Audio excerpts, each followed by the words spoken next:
Hi, my name is Jonathan Suki, the Executive Director of Utana Youth Organization, and I'm going to be the moderator for this group discussion where the youths from Kenya will be answering questions from Youth Ireland.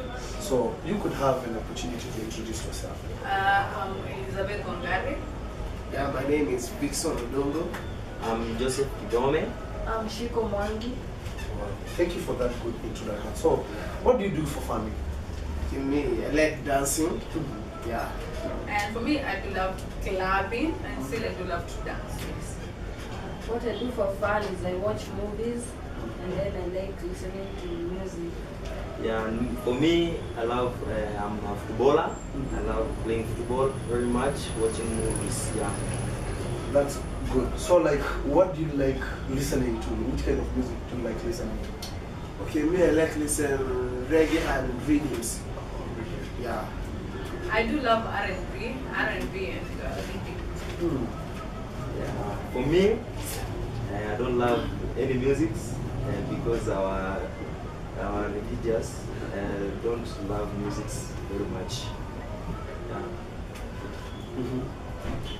You're not agreeing with this, right? I can see it by show. Yeah.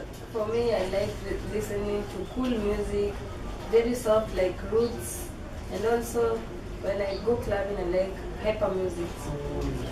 So, like, what comes to your mind when you hear of the word Ireland? Island. When I hear the word island, I always think about Goal Kenya, an organization here. It's called Goal Kenya. It supports the street boys, street children, because when you go to the streets, you ask any street boy or a dad about any family or any organization that they know, they tell you about. So that impresses me a lot. I think what I know about Ireland is the land surrounded by water. That's what I always think. Oh, a land surrounded by water. Yes. Even me, I agree with my friend here. I'm surrounded by water. A land surrounded by Yeah. water. Oh, that is awesome. You? I agree with Chico. Yeah. That is awesome. So, like, for example, if you have an opportunity to go for a holiday, like, which is your dream country that you would go for a holiday? Me, Brazil. Brazil. Yeah. For me, I love any place that you do have beach. So I'll go to Zanzibar. If I don't go to Zanzibar, I'll go to Caribbean and all that. So I'll visit those places. Okay, for me, I'll go to Jamaica. Yeah, I think Jamaica is the best place. Jamaica. Yeah. I'll either go to Paris or New York to see the lady holding a torch. So that is your dream, to see that lady. Yeah, only that thing, that tower, to look at it and come back. That is great. That is great, you people. So, like, what excites you people? What is the best excitement for you to live in Kenya? Okay, for me, I think it's because of my parents and other families members. Yeah. For me, what excites me is that Kenya, everything is fresh, and the 42 tribes that you do have in Kenya, that each and every person have his or her own tribe that he comes from, and we are like that's brotherhood. The culture, the diversity, and all that. That's what impresses me the most. And for me, it's the unique language that we speak, the Swahili one. When you are in the town, you always speak that one language. So you won't ask anyone, where do you come from? Because that one language makes us one. Or you mean the commonality, the common language? Yeah. That is great. Like, now, what is the greatest struggle that the youth in Kenya face? Yeah, I think it's unemployment. Unemployment. Yes, I think it's lack of job opportunities. So because so many young youths are out there struggling to get a job, and they get themselves into being gangsters or being prostitutes because they cannot get employed in Kenya. So it's very hard for a youth to get a job in Kenya because our dad are still there, our old daddies. Yes. And the other thing is education. You find that the youths in Kenya don't go to school because of how much expensive schools are. You find that if you are from the poor families, you won't go to secondary, or even if you go to a secondary, you won't be going to a good secondary that you will perform best. So you would go even to the university because the fee is super expensive. So education is one thing that the youths of Kenya lack. So like, you mean like education in schools and university, you have to pay for it? Yes. Here in Kenya, you have to pay for the primary. The primary, they say it's free, but it's not that free. It's like 80% free, so the 20% is almost very expensive. And then the secondary, you have to pay for everything. And the university, it's the most expensive. Yeah, you have to be rich to go to the university, or to do so well that you have to go to the university. So you must perform well in school. And you are not guaranteed that you will be fully be sponsored. It's a bursary. It's like they give you maybe 20% and then you cater the 80%. So it's very difficult for a youth or for anyone, maybe from the vulnerable area, to go to be able to enroll him or herself in a university or in any college in Kenya. It's very expensive. So like, do you need like education for you to get a job in Kenya? Yes. Yeah. Yes. I think if you don't have any papers, you cannot get employed to any a good job. Like, I cannot go to an office unless I have a talent, and a talent you cannot go to do your talent in an office. So you have to get those papers so that you can get employed to a good place. If you don't have those papers, either you can wash the floor or you wash the toilet. Yeah, I think And even people from university are doing the same thing because there is lack of job. You wash the floor. You wash the floor because why are you going to be employed if you're educated? yeah, I think in Kenya they look at experience almost. I think 50% experience. You can't go find a job and get people. You know, people they don't have experience. When you go there, they look at like 5 years experience, find a job there.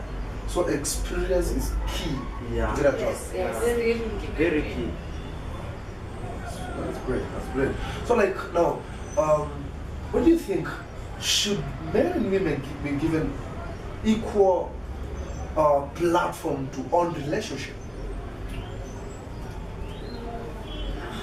You are laughing so much. I For me, I can see think you're very happy. the man is the head of the house, so is the life. Okay, for me, So you think men should be given more proportion Yeah. or should be given the lion's share Yeah. in a relationship? Yeah. I think that is a value. I think relationship is not about me and you. It's supposed to be 50-50. We should share. So no one is supposed to be given more value. The only difference is that I'm a woman, he's a man. There's no difference. Yeah, I think men are the big ones because of when you look in the creation, God made Adam. Adam was the first human being created by God. He was the first, and he was a man. Yeah, when you look that girls are. I think that is creating a lot of succession in men. Do you agree with that? I think for me, in a relationship, there shouldn't be equality shouldn't come in that relationship because there's no. I won't come on like 50% and 50%. You have to come 100 and me 100 so that you can be compatible. You know, we don't have to be equal. Why should we be equal? You know, you have to give the man in a relationship. The man has to feel the manhood and the woman has to feel the womanhood because these guys say that they want the lion share and when we give them the lion share they start saying that these ladies are Msoto Street, they want us to buy everything for What do them. you mean by Msoto? You know, like when you go to maybe to a club or dinner, they say that they want to be lions, so we tell them to pay for the bills and then they're like, these ladies cry. It's expensive, the ladies are expensive, you know. So, as per se, you think For me, equality doesn't matter, and then we don't have to be 50-50. Be yourself and be myself, and this relationship will work. This is bad. So for me, I think the same God who created Adam, who created Eve as a helper. So we need to help them. And the way we need to help them, it's like we share the responsibility. We share equally. We don't have like, because I'm a man, because you're a woman, you're giving birth, I'm not going to support you with your baby. When you give birth, I won't do the baby napkins and all that. Or because I'm in a relationship, you should be the one who is taking me for dinner, for clubbing, and all that. You should pay the whole bill. It's almost like I should be the one dinner, you I should think that's a good one. Yes. So now, like, you tell me, like, suppose today you're just walking on the way and you happen to get like a $100 note. What could you do with that now? Okay, for me, with that man, I'll just go to my neighbor country in Uganda and go visit another youth and see what they are doing in their country. Oh, you do like program exchange. Yes. It's version. Do you For agree? me, first I'll change that money into Kenyan money. How much did you It will be first- around 8,500. After I've changed that, I give my tithe because it's by the will of God I've got that money. Tithe. Yeah, for that money, the 10%. Then after that, I'll invest it or I'll pay for my son's school fees. Great. For me, I'll start a business. Maybe I go to Gikomba and buy some second-hand clothes and sell them, or I might take a coffee market and selling coffee. So what is Gikomba? You've stopped at Gikomba? It's where people do sell second-hand clothes, so I'll go there Oh. and come and do business normally.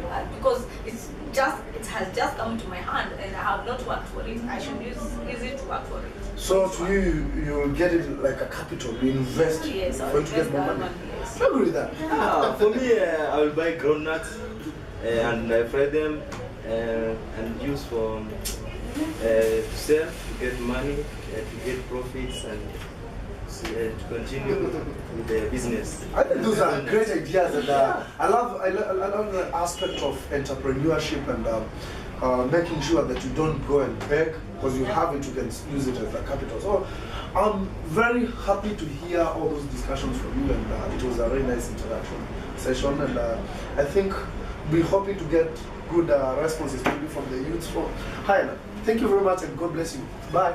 Bye. Bye.